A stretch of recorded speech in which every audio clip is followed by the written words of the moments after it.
8 a.m. ETDemaryius Thomas could only pretend to be okay after the Denver Broncos wide receiver found himself on the wrong end of one of Kam Chancellor's greatest hits, a tone-setting moment early in Super Bowl LVI. He popped up off the turf, trotted back toward the huddle and casually tossed the ball back to an official. But he was feeling it. "Kam Chancellor broke my ribs," Thomas would later say, presumably an exaggeration.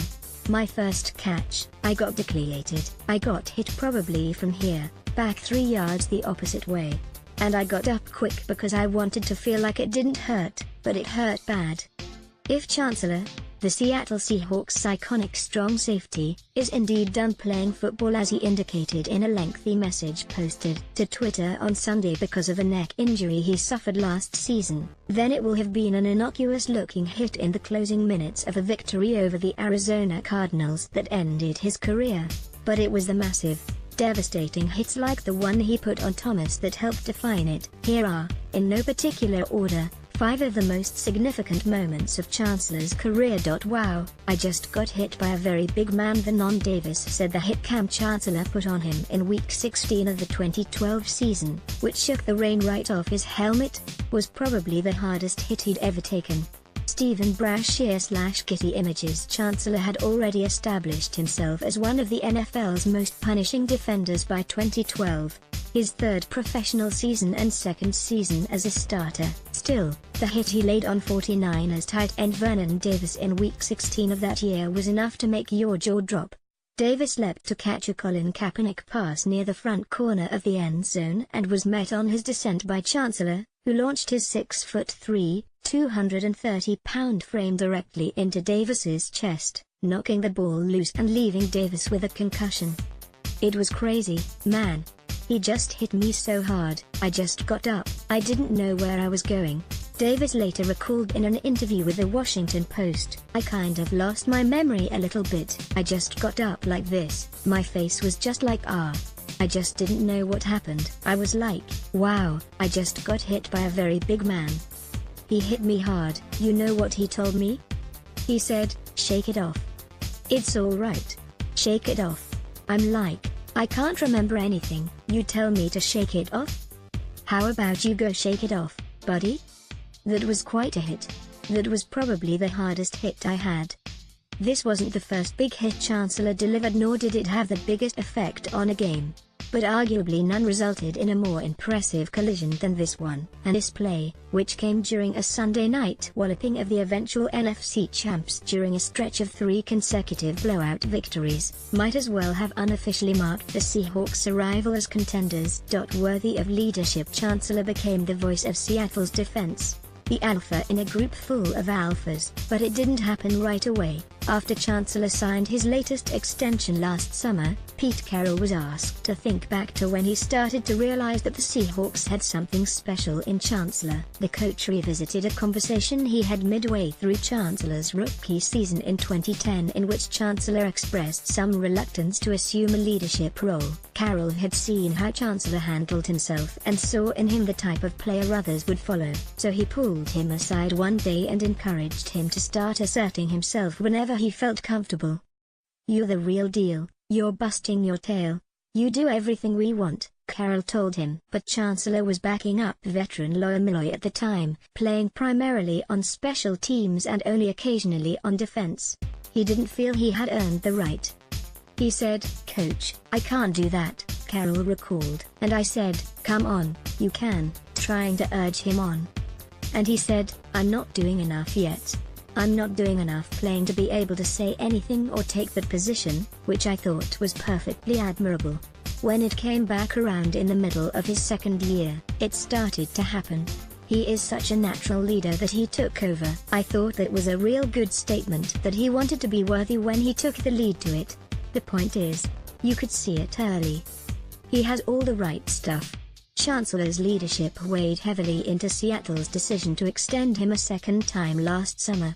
The Seahawks knew they couldn't keep their star-studded secondary intact forever, and they figured Chancellor was the type of veteran they wanted around to help mold the youngsters whenever the youth movement arrived. Kam Kam Chancellor was all smiles after his 90-yard interception return sealed a playoff win over the Panthers in January 2015. Otto Grayl's Jr./ETDemaryius Chancellor didn't reach 4 Pro Bowls and earned 2 lucrative contract extensions just by knocking ball carriers and pass catchers, and occasionally offensive linemen, silly, sometimes lost in his well-earned reputation as one of the NFL's hardest hitters was his playmaking ability. Perhaps no Chancellor play was bigger than his pick six of Cam Newton to seal a divisional round win over the Carolina Panthers in January 2015. The Panthers had driven into the red zone and were threatening to cut Seattle's 14-point fourth-quarter lead in half when Chancellor stepped in front of a Newton throw and returned it 90 yards for the clinching touchdown. It put the Seahawks in the NFC Championship game, where they beat the Green Bay Packers to reach their second straight Super Bowl. In an impressive display of athleticism earlier in the victory over Carolina, Chancellor cleanly jumped over Carolina's line, trying to block a field goal attempt. When the try was nullified by a false start penalty, Chancellor did the same thing on the next play. "He's a freaking monster," Richard Sherman said afterward. "And I think everybody's getting surprised each time he makes a huge play like he hasn't done it before." The holdout. No accounting of Chancellor's legacy would be complete without mention of his ill-fated 2015 holdout. He never publicly said anything of substance about his motivation during or after the ordeal, leaving much open to speculation. Perhaps he was trying to get what he could when he still could, knowing that the Seahawks could potentially move on from him after that season. After all, he had no guaranteed money the final 2 years of his contract. Maybe he was taking a page out of Marshawn Lynch's playbook, having seen Lynch hold out the year before, returning only once the team had moved up some money in his contract. It's possible that Chancellor's conviction stemmed from playing through several injuries, including what Carroll described as a superhuman effort to make it through Super Bowl 49 against the New England Patriots on a torn MCL from a few months earlier. Whatever it was, Chancellor's resolve was strong enough to miss the first 2 games, both losses, of what turned out to be a 10-6 season that ended with a wild-card berth and a divisional round exit. Carroll said at the time that the situation was particularly disappointing given everything Chancellor meant to the organization. In his second game back, he saved a Monday night win over the Detroit Lions when he punched the ball out of Calvin Johnson's hand at the goal line. Chancellor made his 4th Pro Bowl after that season, but there are some veteran teammates who resented whatever impact Chancellor's holdout had on their attempt to win another Super Bowl. "I just thought after that hit that our offense just went flat." Chancellor's hit on Demaryius Thomas set the tone for Seattle's defensive dominance in Super Bowls. LVI. AP photo/Paul Sankey. It was fitting that the MVP of Super Bowls LVI went to one of Seattle's defenders.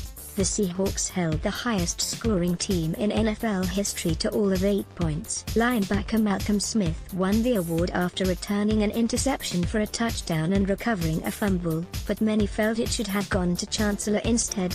He matched Smith with an interception and 10 tackles, and his hit on Thomas was the first stroke of Seattle's defensive masterpiece. 5 minutes into the first quarter, with Denver driving toward midfield, Thomas caught the ball on a crossing route, a staple of Denver's record-setting offense. Chancellor, seeing the play the entire time, met Thomas at the 40-yard line and sent the 6'3", 230-pound receiver into the air. By the time Thomas landed and rolled over, he was 7 yards back at the 33. That play foreshadowed what the Broncos were up against that night. Seattle's defense was going to be a step ahead of everything, and it wasn't going to let up.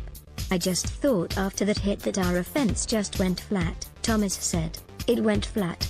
I just kept playing because I was like, man, I might not never get this chance again, so I'm going to go out, and I just kept getting hit hard. That's the hardest I've ever got hit in my whole career. That whole game, oh man, I felt the worst."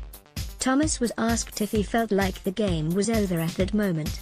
"I didn't think it was over, but I was like, man, they coming to hit today," he said. "I'm telling you, man, he hit me so hard.